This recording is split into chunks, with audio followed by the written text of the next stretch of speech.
There's actually a lot of metrics. You can get lost in metrics around quality scores and editing distance and error rates and things like that if you're translating from one language to another. But really, businesses don't care about those. Business, and you're looking to expand globally, you're going to care around the metrics that matter for you would be, sort of conversion rates for e-commerce or dropout rates from a buying process or a sales cycle. So you're listening to RevOps Champions, a podcast created for B2B leaders to help you align your people, streamline your processes, trust your data, and leverage technology in order to grow your business.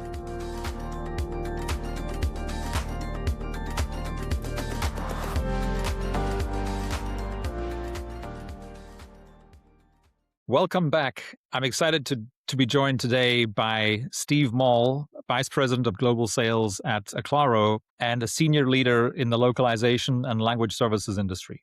For those of you who don't know much about that, this is one of the reasons we have Steve here is for folks to learn more about what localization and language services are if you're not familiar. Steve has more than 14 years of experience helping global enterprises grow through translation, localization, and culturally relevant content.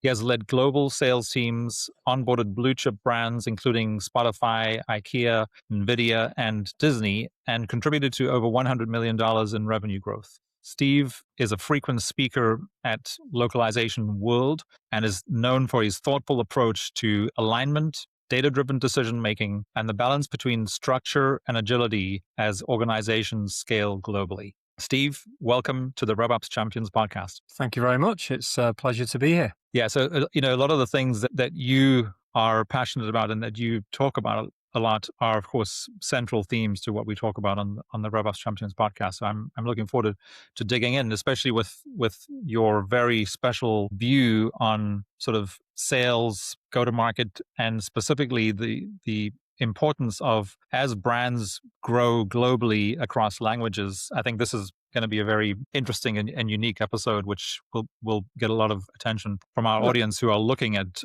doing multi-language or potential global growth. Steve, when growth really started to accelerate at Acclaro, what were the first signs that alignment across teams would either be a strength or a breaking point? Yeah, it's a good question. I think, and it is when growth, what I notice is when growth sort of accelerates, is that you do notice whether, the different functions, different teams are aligned. When things are fairly steady, I think it hides a multitude of misalignment sometimes. So what do we notice? I think, in what we do, and it's probably no different to most sort of growth or revenue teams, is that we never operate alone we're a services business. So, everyone has to work incredibly hard: sales, marketing, operations, customer success, solutions. I can certainly speak to, I think, the things that we try and do to ensure that there is alignment and ensure that the sort of accelerated growth journey that we're on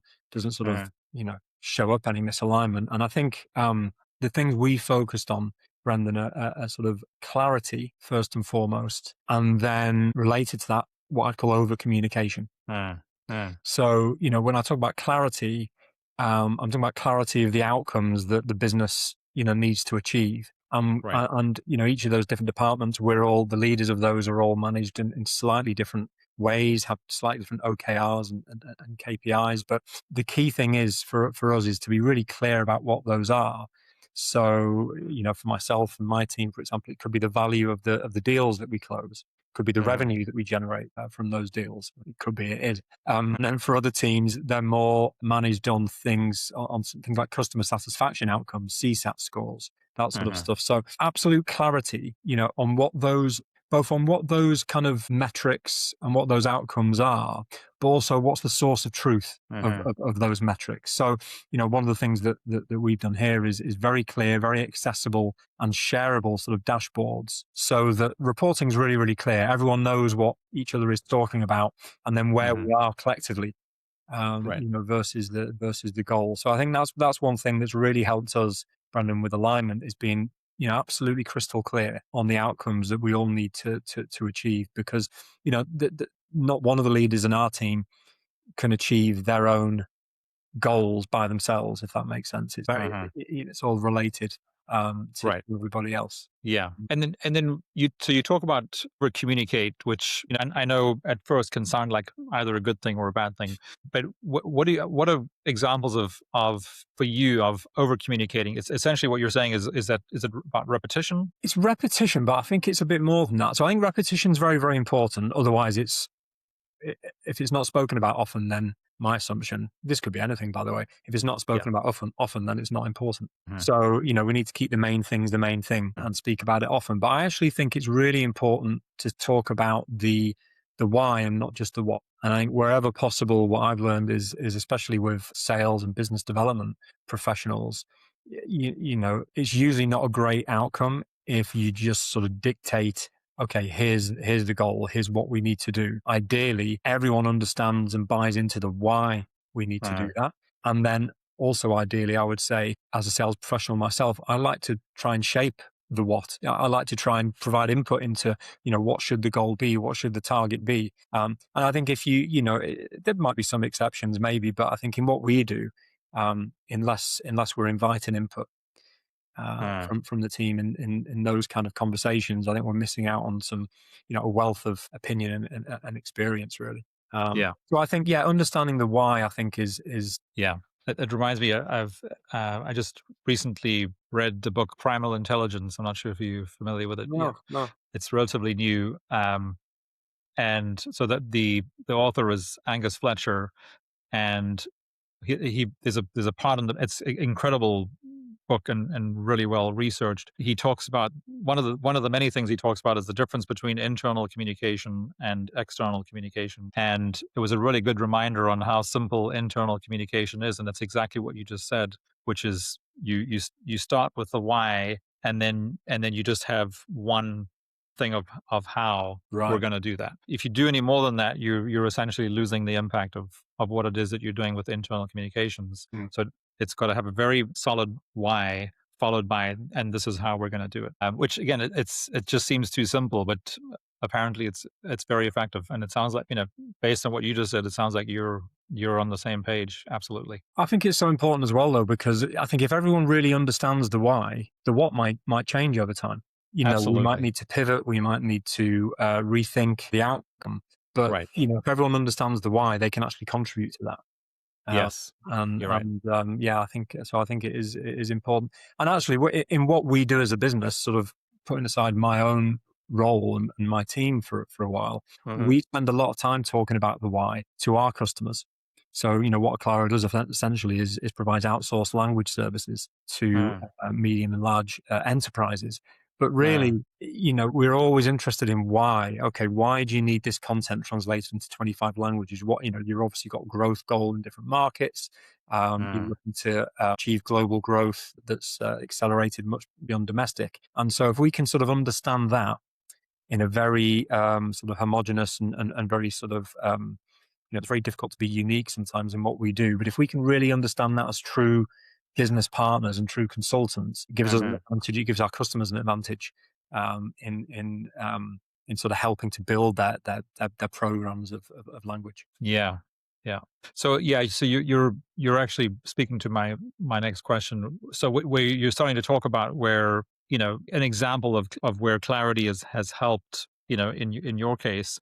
But can you think of any examples of where the lack of clarity caused friction, whether it's at Acclaro or any time previously in your career? Oh, absolutely. Yeah. So I can think, I wouldn't say it's on this company, but in a previous company I worked in the same industry, I mentioned before in sort of what we do, there's no one works in a vacuum, sales operations. So we used to have quite a lot of friction between sales and business development teams and the operational teams because it was really unclear. The what, if you like, was really unclear. And actually the what was quite conflicting between the sales team who were targeted to bring in, let's say 20 new customers in a calendar year, and the operational team who actually were under the goal or the outcomes to actually reduce the number of customers. So it sounds ridiculous when you kind of say it like that, because how could a company have two such conflicting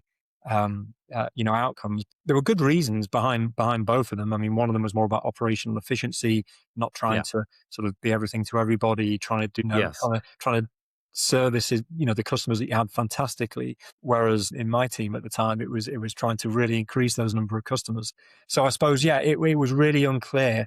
And it caused a huge amount of friction, which is a Right. shame because everyone was working hard, but sort of going in different directions or to different ends. So that's probably an Yeah. example that I'd give you from our industry, but not the company I'm with now. Right. Yeah. No, and I'm sure, a lot of people listening can sort of think of examples in their lives and careers. Steve, so then early in your career, you believed strong leadership meant having all the answers.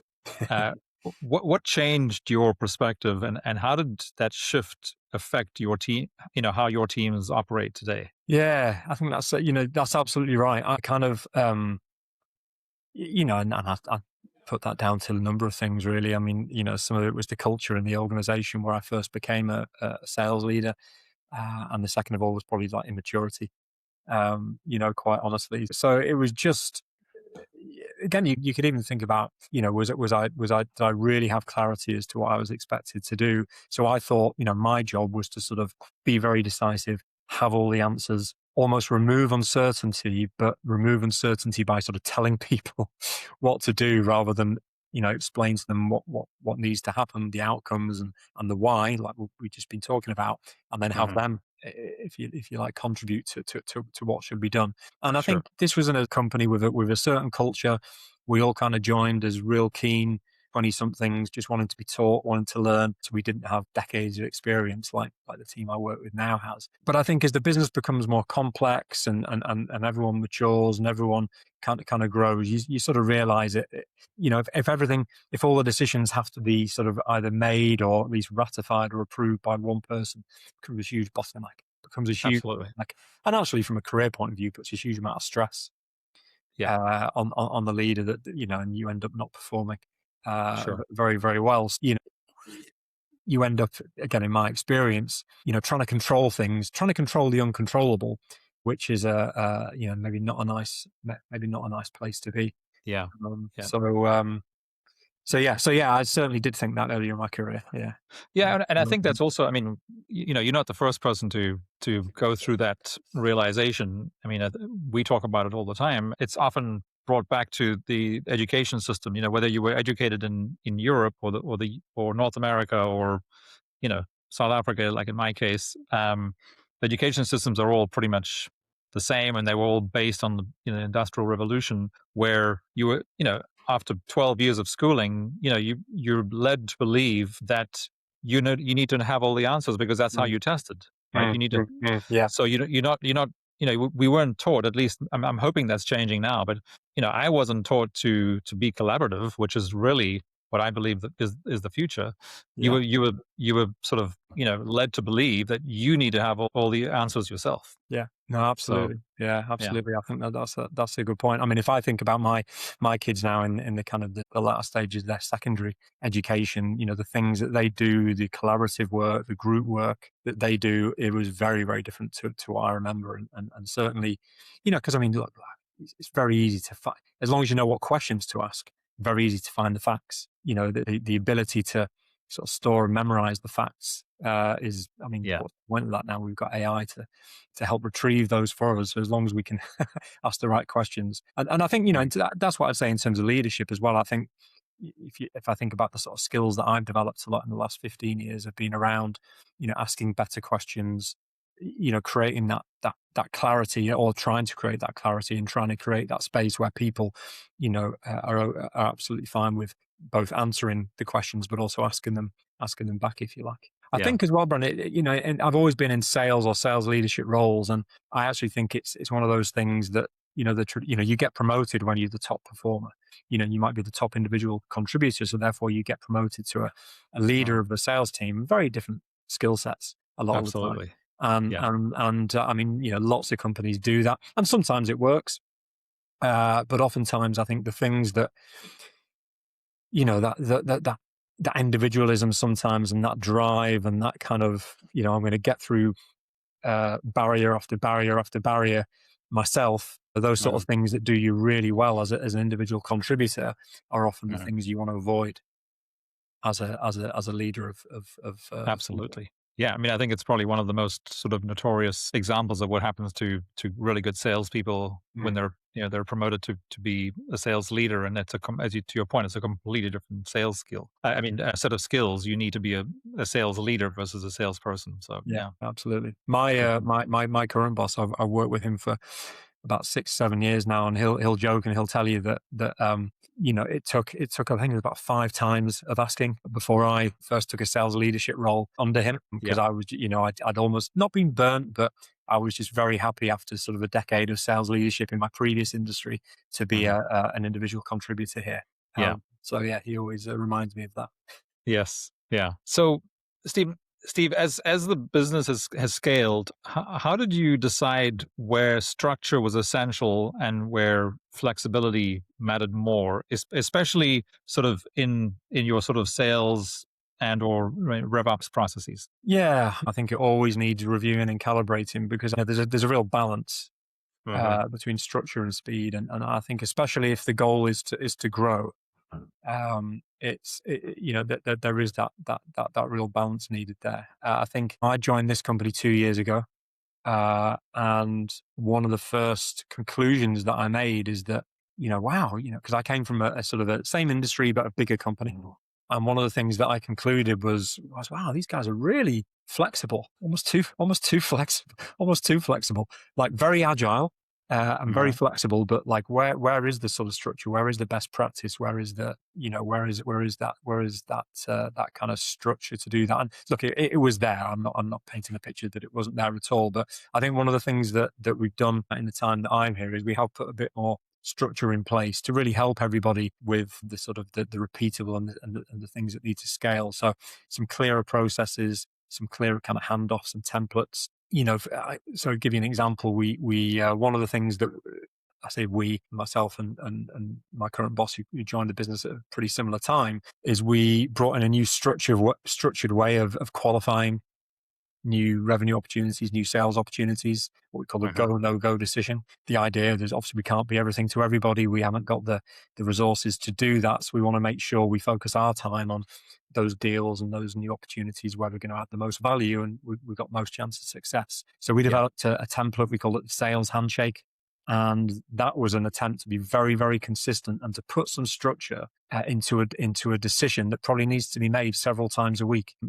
Are we a great fit for this new opportunity? Should we pursue it? And if so, how? And the idea is that it gives everyone involved, sort of going back to one of your earlier questions, actually, it gives the operations team, the engineering team, the solutions team, there's no surprises. Everyone knows the structure of how that decision is going to be made. And the handshake was a way of presenting in a consistent way that information to them so we could make better decisions. Mm. But I think that was one of the things that we introduced.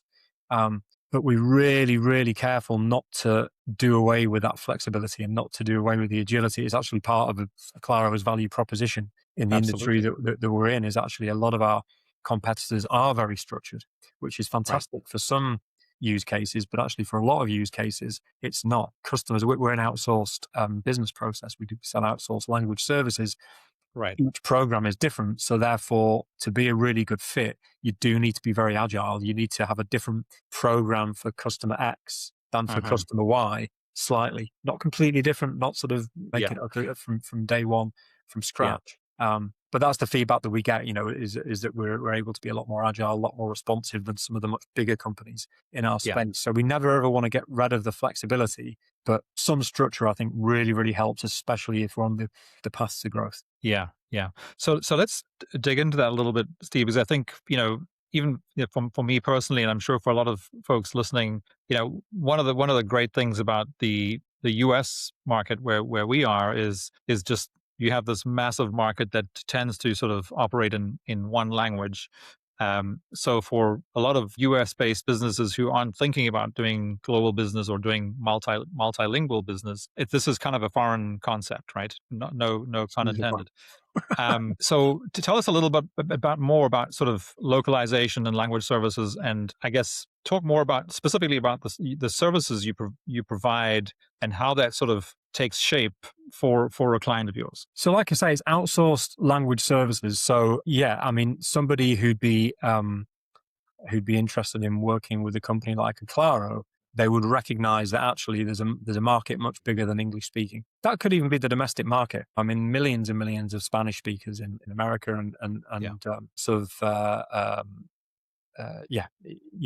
to really reach the market that you might want to reach. Give you an example, we do a lot of work in the technology space. One of our most recent customers is purely domestic. They're in the edtech space, but have a requirement for a huge amount of Spanish content. In the US. In the US, absolutely. Yeah. To serve their customers with sort of learning development and curriculum education type software. So, there would be, for a customer like that, there would be the user interface of their platform or their product. There would be all the documentation that surrounds that. I mean, gone are the days of sort of massive manuals and books and so on, but huge amount of online documentation, help content, knowledge base content, a lot of training and educational content. And this isn't written word either. This is sort of multimodal. This is video and audio and graphical content as well. That really, in order to reach the market that they want to reach, it cannot just be done in the English language. So very commonly, a lot of our customers would have us, and I use the word localize. I was going to say the word translate, but sometimes it starts with a translation. But localization is a lot more than just translating the written word. Yes. And they would commonly ask us to localize content into 50, 60 different languages if they have a global market. And they'd want to do that in a structured way, in a consistent way, and in a very, very efficient way. And, it may be that they don't have boots on the ground in all those different countries where they do want to localize content. But even if they do, it's an outsourced business process. They're a fantastic software company. They're a fantastic tech company. They're not necessarily language specialists, so they prefer to outsource that kind of work to us. Okay. Hope that answers the question. Yeah, no, I think that was helpful, and I think, but again, what I so when we started our business in Spain, and then when we moved to the US in 2012, it was a fundamental shift for us because we started in sort of marketing services, and then evolved. We became a HubSpot partner in 2014, and then as the HubSpot sort of platform evolved to marketing, sales, and service, we moved into the technology implementation piece and stopped providing marketing services. But when we arrived here from Spain, I remember thinking, wow, what an incredible opportunity to do more sort of multilingual work, because to your point, you have 100 million people who speak Spanish, and at least 50 million of those would be a really solid target audience. And when you go into some of the big box stores, you'll see a lot of things in two languages, and then depending on where you go, you might see additional languages if there's a bigger population in any part of the US. So, but I think you also touched on something that's the difference between translation and localization. And I think Spanish is probably a good example of, and you could probably use English too, but not all English across the globe is the same, and not all Spanish across the globe is the same. And I think, and this is where, from what I can understand, localization goes one step further than translation, right? It's you want it to be personalized to the people who are living in that particular audience, which is primarily geographic, so that you're not speaking a version of English or Spanish or whatever it is that is not familiar to them, and therefore you'll lose them. Yeah, 100%. And it goes way beyond language. It's not just a case of kind of replacing the S's with the Z's.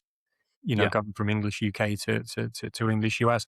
It's the reference points. It's the examples. It's the we support localization of a lot of marketing content. So it's like you said, it's the reference points. It's the sporting analogies. From somebody in the UK, what is hitting it out of the park? I mean, what does that mean? Yeah. Not much. Yeah. So it's the choices of those, but it can also go things like imagery and colors, especially from different markets, different countries around the world. There's some imagery and there's some colors that can be deemed offensive or can be deemed very attractive. So it's all of those kind of things that we can kind of consult and advise on. Yeah, really interesting. Okay, so you've touched on AI, and we're going to get there next. But one of the things you've also emphasized, sort of simplifying metrics, KPIs, OKRs, and agreeing on shared definitions of those in an organization. How do you help teams move from reporting data to actually running the business on it? Yeah, I think we're still on that journey here. Again, it's something we help a lot of a lot of our customers with. We're just planning our next event based on this. Actually, how do you talk in the right sort of metrics? How do you manage the right data? People who are really kind of immersed in what we do, translation and localization, there's actually a lot of metrics. You can get lost in metrics around quality scores and editing distance and error rates and things like that if you're translating from one language to another. But really, businesses don't care about those. Business, and you're looking to expand globally, you're going to care around the metrics that matter for you would be, sort of conversion rates for e-commerce or dropout rates from a buying process or a sales cycle. So yeah, it's an ongoing topic. I don't think we've sort of nailed it, I suppose. I think what we did again is we tried to, of all the metrics we could measure, and everything that we could measure, we tried to settle on real clarity as to what are the important ones. The trust of the data, I think, as well. Like, what's the source of truth of that that? Which system are we getting that from? Are we getting it from our project management, our invoicing system, from our CRM? So it's again, it sounds pretty simple, but in the first year that I was here, we invested quite a bit of time into defining what we meant by certain terms and certain metrics. So what counts as pipeline? If we're managing a pipeline, what does each stage of a deal in that pipeline actually mean? What is a qualified lead even? So kind of simple things like that, but they've never really been sort of written down commonly in our company. So it sounds sort of basic, but I think it's sort of foundational, because I think until you do that, you certainly can't be a data-driven company. You can look at data, but I mean, if half the time is spent, asking, do we trust that data? And where's that data coming from? Then you really miss the opportunity to sort of make better decisions based on it, really. So yeah, I think a data's simple if it's trusted and if it's shared in a clear way, then it becomes quite powerful if people can trust it. Until then, we can't. And one of the interesting things, just to add, if you like, complexity to what I described there, is that when I joined this company, literally it was the merger of two very similar sized companies. So of course, different processes, different sources of truth. So that's, I think when you grow in a company, it's complex enough, what I've seen in my career, kind of trying to simplify things and try and bring clarity to things.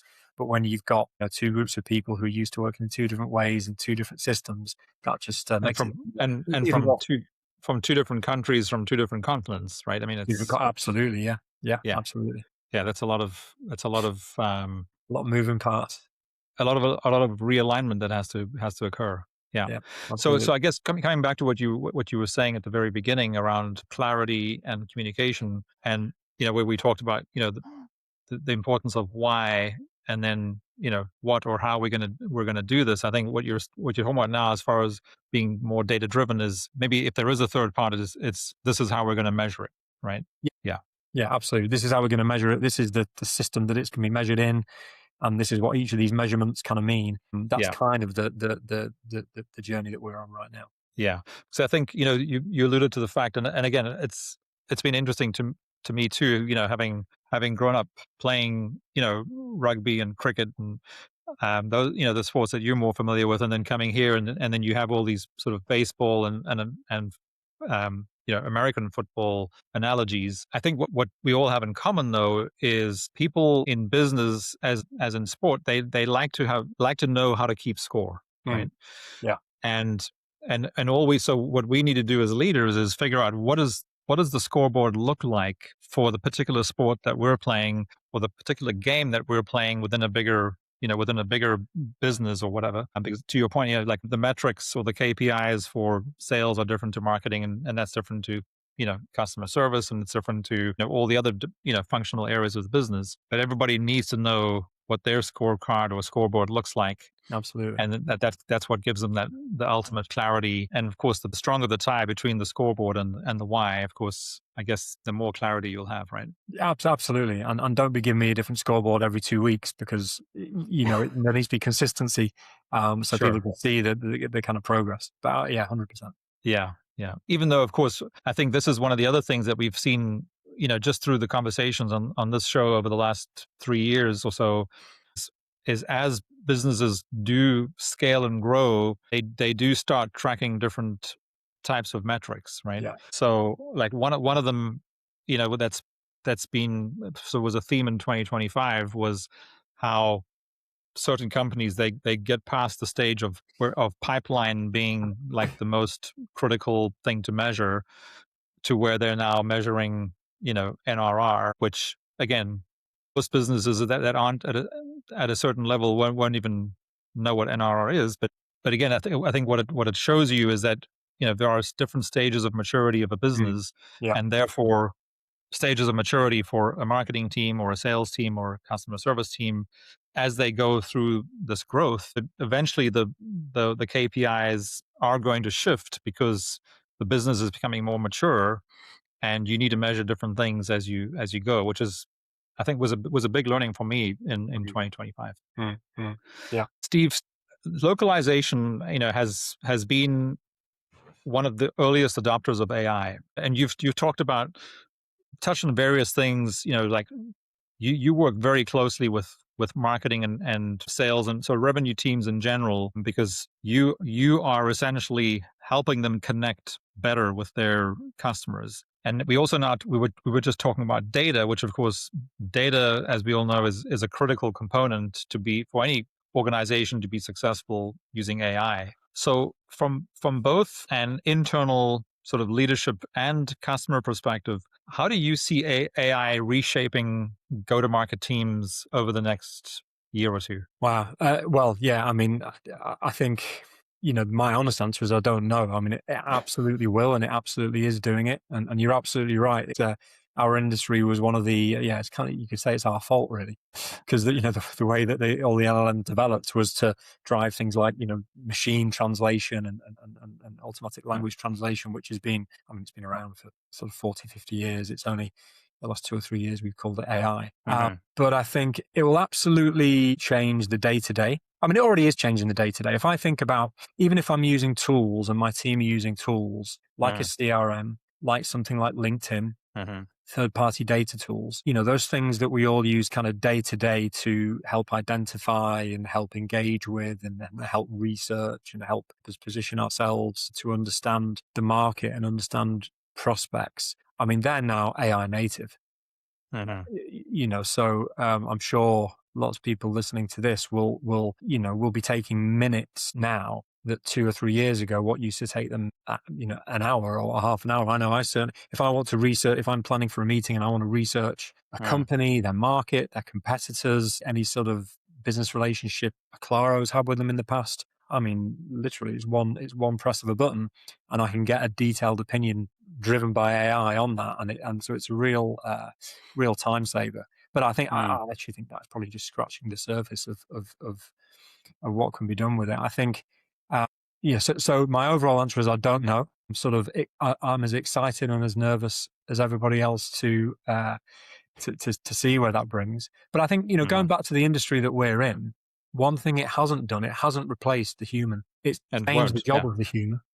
It's actually elevated the job of the human in many ways. So when I joined this industry sort of 15 years or so ago, the main job of a linguist, the main job of a translator would be to translate, let's say a big manual for a printer or a piece of equipment or a software application, and huge, printed manuals of stuff. No one would ever read them, and they'd just be, translating those. And now, if humans do get involved in that, they're just post-editing and improving the AI output. The translators, the linguists who are doing best in our industry would now be sort of more cultural consultants or guardians of quality, Mm. or guardians of brands in different countries. Yeah. And so it's kind of elevated, and the sort of made more interesting, I would say, the work they do day to day. So I'm hoping that's what it's like for us salespeople and as marketers. We can really use the AI to do the stuff that used to be quite every job. I think it's got some manual sort of boring things you've got to do, but let's Mm. use AI to do those and do those more effectively than we could do, ourselves. And let us really think about, how can we deepen those relationships with our customers? How can we provide even better service to those customers? So that's what I'm hoping we do with it. And Yes. I think the thing with technology as well, just in general, in kind of sales and marketing, you'd call it AI or whatever the technology has been in use over the years, is that pretty soon everyone has the same technology, so everyone has access to the same technology. It becomes the table stakes rather than any competitive advantage. Yeah. So what is the competitive advantage of a sales professional, let's say, in Hmm. 2026? It's not necessarily that they can use the same CRM or the same social tool or the same third-party data tool as all their competitors can, because everyone can use it. It's those human qualities, ironically, Yeah. that hopefully will bring the competitive advantage. So that was a really long way of saying I don't know. Yeah.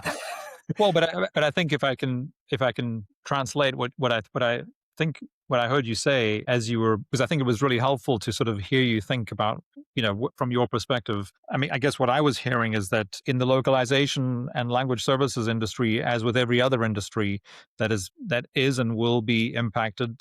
And I agree with you. It's the positives are far outweigh the any potential downside. It's we all have to reposition our value, as we have access to these AI tools that help us to do things, faster or more efficiently, and allow us as humans to do the higher value things, and have whatever technology, as you say, whatever we're calling it, let's just call it AI for now, is automating all the sort of more mundane or tasks that take that would have taken us hours and hours to do, can now be done in minutes. So it's again that sort of repositioning of value, and I think that's just an evolution that comes with change in technology, and always has been. In fact, I think if you think back to the 1980s, for people who were around back then, companies were positioning having computers as a differentiator. Yeah.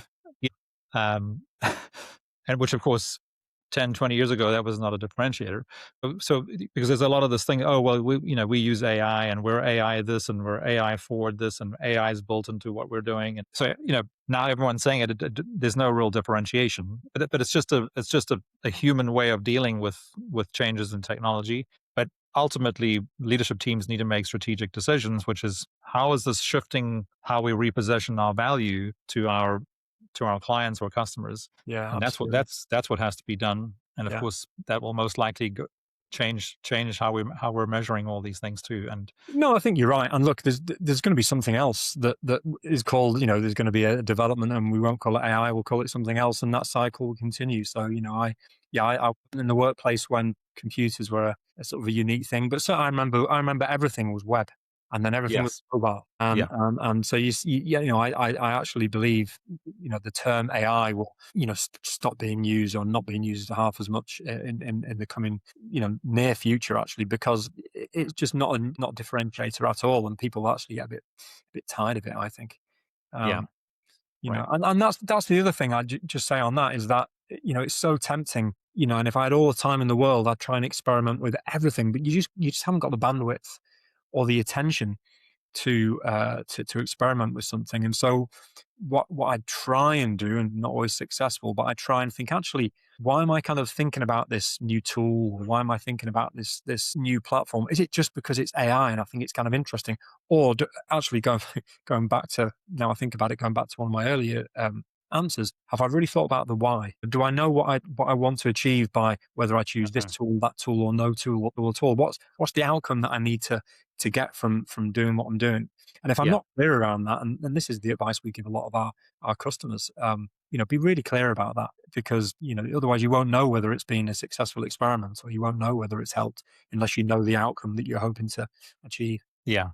which of course, as I've admitted many times on this show as well, is that, I also suffer from shiny object syndrome, but it's often that's all it is, Mm, mm, and so to be good leaders, we have to say, well, no, if it's not going to help us with a specific business outcome that we already knew that we needed to come up with, then yeah. let's move on. As we wrap up, Steve, for leaders facing this uncertainty right now, around the changes that will occur, whether we like them or not, what is one practical step that they can take this quarter from your perspective to create better alignment, trust, and momentum across their teams? That's a great question.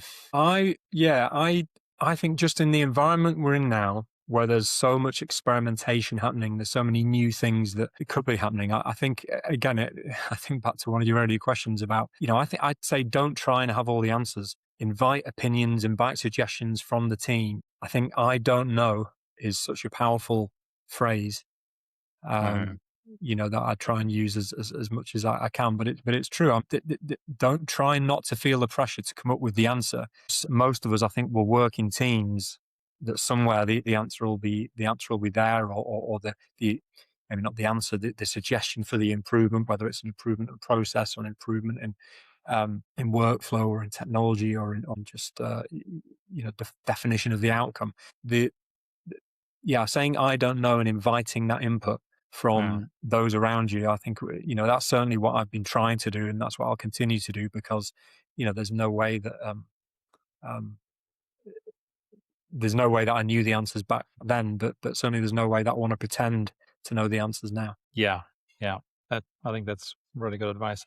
And then, Steve, any last message you'd like to share with our audience before we wrap up? I suppose the only message I'd have is all those people who've not considered localizing into other languages, make sure my LinkedIn is somewhere to Okay. be found.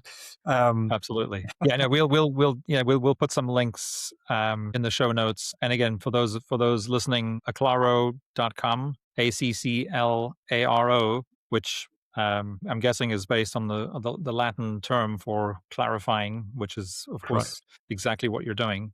Absolutely. Which I actually like that backstory. Was a sort of, it's very similar to our backstory, Dynamico, which we started in Spain. So when we went through our naming process, the question that kept being asked of us was, well, what are you going to be helping your clients navigate? And we said we're going to help them navigate the continuous change that happens in technology, and how to then navigate staying in touch with your customers as the technology changes, because their behavior will change. Mm, mm. So this concept of this continuous dynamic kept coming up, and of course the Spanish word dinamico is what floated to the top, and I like that connection on the sort of the Latin based, because dinamico also happens to be an Italian word, so I'm guessing it's very closely related to the Latin. That group of languages, yeah, all be very, all be very, very similar. But yeah, Claro, to bring clarity in, that's obviously what we try and help customers do. Yeah. Yeah, awesome. Steve, thanks so much for joining me today. Thanks, Brendon. Really enjoyed it. Thank you.